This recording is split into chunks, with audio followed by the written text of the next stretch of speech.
Você sempre sonha que está sendo perseguido? E você já parou para pensar por que é que você sonha tanto com isso? Por que será que é tão comum nós sonharmos que estamos sendo atacados por animais selvagens? Será que existe uma razão evolutiva para isso? No vídeo de hoje nós vamos conferir as respostas para isso, as explicações biológicas para o porquê nós sonhamos tanto que estamos sendo perseguidos por animais, pessoas. Caso você não seja inscrito aqui no nosso canal, se inscreva para você estar sempre atento a esses conteúdos sobre curiosidades dos sonhos, dos animais, da biologia em geral. Nós estamos aqui com essa série de vídeos falando sobre a evolução dos sonhos, a importância dos sonhos e o seu papel evolutivo, que está muito legal. Então vou deixar também linkado nos cards, caso você tenha chegado aqui por esse vídeo e você não tenha visto ainda os outros vídeos, que também são super legais. Eu sou o Jordan e este é o canal Eterna Busca, sejam muito bem-vindos.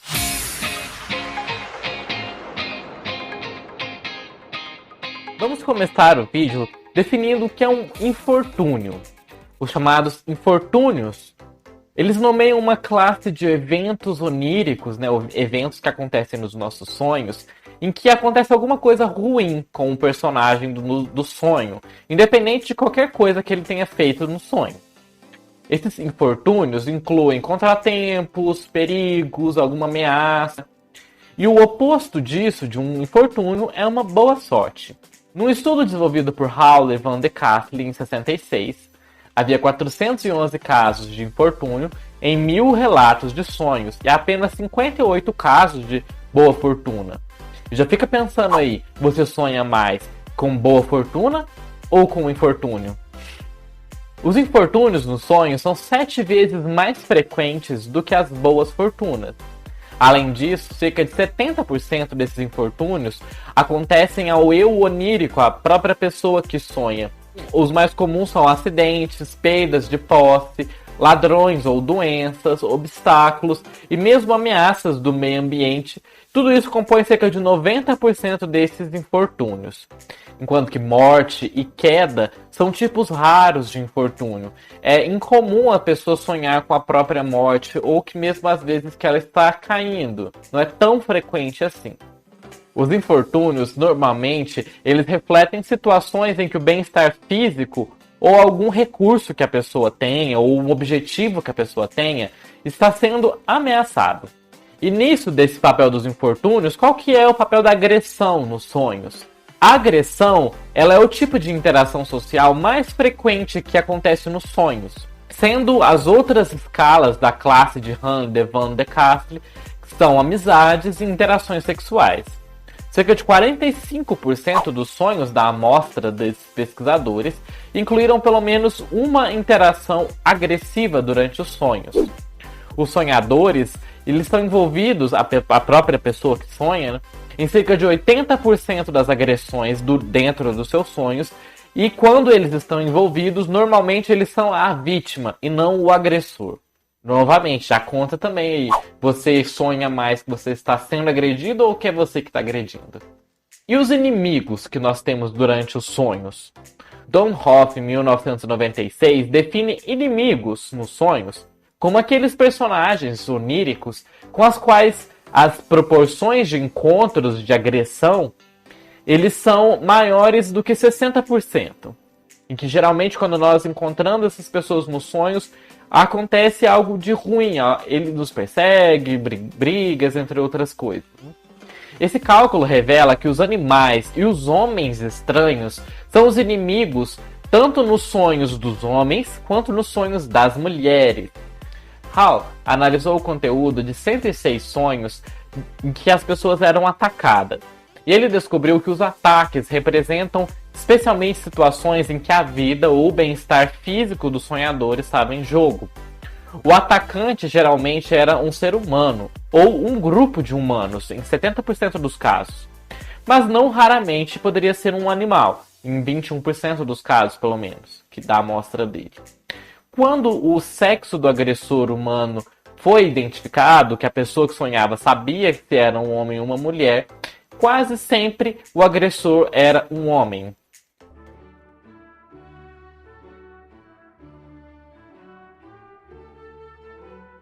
O sonhador geralmente reagia ao ataque correndo, escapando ou se escondendo, ou então ele acordava.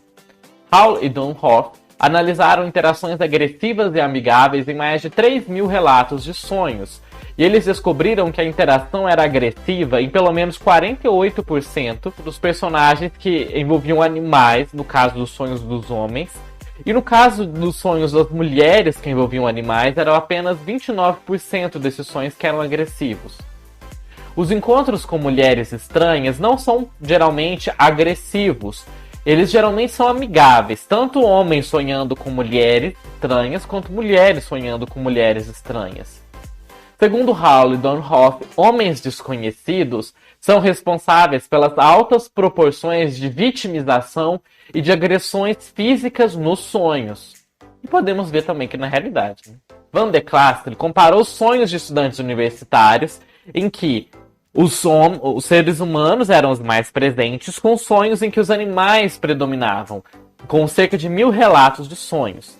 E ele descobriu que os sonhos que tinham figuras de animais normalmente aconteciam em ambiente de ar livre, tendo uma grande quantidade de atividades que costumam ser de natureza violenta, e que o sonhador geralmente tem medo. Geralmente as pessoas sonham no ar livre e que elas estão sendo perseguidas, agredidas pelo animal selvagem. E se uma figura animal inicia uma interação com o eu do sonho, a natureza dessa interação, o tipo de interação que é feita, é 96% das vezes de agressão. E de simpatia, de alguma relação amigável, apenas 4% das vezes. Van de Castro escreve que, quase sem exceção, se a figura animal ela inicia qualquer resposta, qualquer atitude, geralmente é uma forma de ameaça ou então de hostilidade. E por que os animais estranhos, pessoas estranhas, são os nossos inimigos nos sonhos? Os nossos ancestrais humanos viviam em um ambiente em que muitos animais, grandes carnívoros, animais venenosos, animais que poderiam ter algum tipo de parasita, representavam uma ameaça mortal, sempre presentes na nossa história evolutiva. Portanto, estratégias comportamentais para evitar o contato com esses animais e escapar deles ou se esconder poderiam ser, obviamente, de um grande valor de sobrevivência da nossa espécie. Alguns medos humanos, e sobre medos, nós já temos um vídeo aqui do canal explicando sobre o medo, a origem do medo e o papel do medo na nossa evolução, né? E nós podemos perceber que algumas fobias de cobras, aranhas, ratos, até mesmo espaços abertos, são indicações da nossa evolução, como uma forma de prever essas ameaças, esses animais que poderiam ser uma ameaça para a nossa sobrevivência, ou espaços abertos na qual nós poderíamos ser predados facilmente. O sonho, ele simula e ensaia essas programações ancestrais que estão na nossa cabeça, né, que estão nos nossos instintos, como uma forma de nos proteger de ameaças, para manter a nossa sobrevivência. Porque na natureza, os custos de uma única falha em responder apropriadamente quando tem um perigo real, isso pode ser fatal, enquanto que repetidas vezes de simulações que isso pode acontecer durante os sonhos, os riscos para a pessoa são muito baixos. Por exemplo, se a pessoa estiver sonhando que ela está no meio da savana, sendo perseguida por um leão e tendo que correr ou sendo comida pelo leão, ela fisicamente não vai acontecer nada com ela por estar sonhando com isso. Mas se ela não perceber o leão e ela estiver na savana e o leão comer ela, talvez, né, ela não vai ter chance nenhuma se ela realmente for comida. Nossos encontros atuais com pessoas desconhecidas, com homens desconhecidos, quando nós estamos acordados, não necessariamente são agressivos, né? Na maioria das vezes não.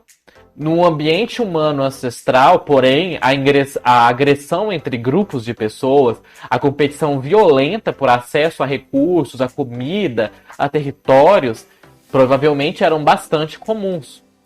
Uma vez que a guerra entre grupos e a violência eram e ainda são quase exclusivamente praticadas por homens, é provável que estranhos do sexo masculino tenham sido uma situação de perigo em potencial no nosso ambiente ancestral, comparável, né, aos animais perigosos. Por isso que as indicações de machos desconhecidos representem uma possível ameaça mortal também para a prole. Isso também está presente em outros primatas, onde o infanticídio por machos não aparentados geneticamente é bastante comum. Além disso, bebês humanos desenvolvem universalmente o medo de estranhos por volta de cerca de 6 meses de idade. E mesmo no mundo moderno, os bebês humanos são muito mais propensos a serem mortos ou abusados de alguma forma por adultos geneticamente não aparentados do que por parentes próximos.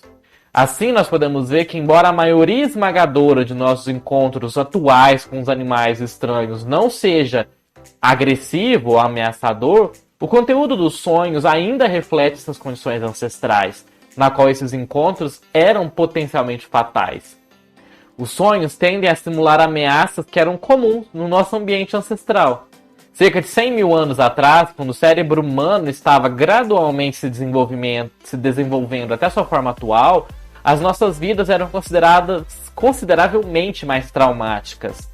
Os efeitos colaterais desses traumas todos que nossos ancestrais eram submetidos podem muito bem ter sido uma realidade cotidiana e fazer muita pressão pela sobrevivência.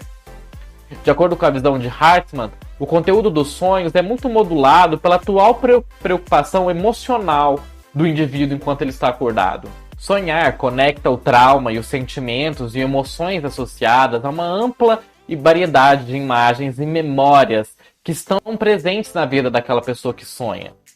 Se nós quisermos entender o contexto evolutivo de como os sonhos surgiram, as experiências de ameaças reais são as únicas pistas ecologicamente válidas para um sistema de simulação de ameaças. E encontrar ameaças reais ativa poderosamente o sistema de simulação de ameaças. Primeiro, elas podem intensificar os eventos neurofisiológicos que ocorrem juntos com as ameaças, como as ativações secundárias do corpo para preparar para a fuga ou para a luta. E segundo, que elas podem tender a tornar as simulações de ameaças mais realistas. E terceiro, elas podem até influenciar o desenvolvimento de produção de sonhos. Nós podemos perceber que os sonhos são muito afetados pelas nossas condições ancestrais. E é interessante nós aprendermos mais sobre o panorama que os nossos ancestrais viviam para entender o nosso panorama atual. E talvez até entender por que nós sonhamos tanto que estamos sendo perseguidos. Pelo menos quando eu li isso para fazer o roteiro desse vídeo, eu fiquei bastante surpreso de olhar para os meus sonhos e ver que sim, realmente, a maioria deles eu estou sendo perseguido neles. E você? Você também é bastante perseguido nos seus sonhos? E se você conhece mais pessoas que sempre estão sonhando que estão sendo perseguidas e não sabe explicar por quê, manda esse vídeo para essa pessoa, manda lá no grupo da família, do WhatsApp, para a gente chegar em cada vez mais pessoas. E trazemos mais vídeos como esse interessantes para vocês aqui no nosso canal. Eu vejo vocês no nosso próximo vídeo e até mais!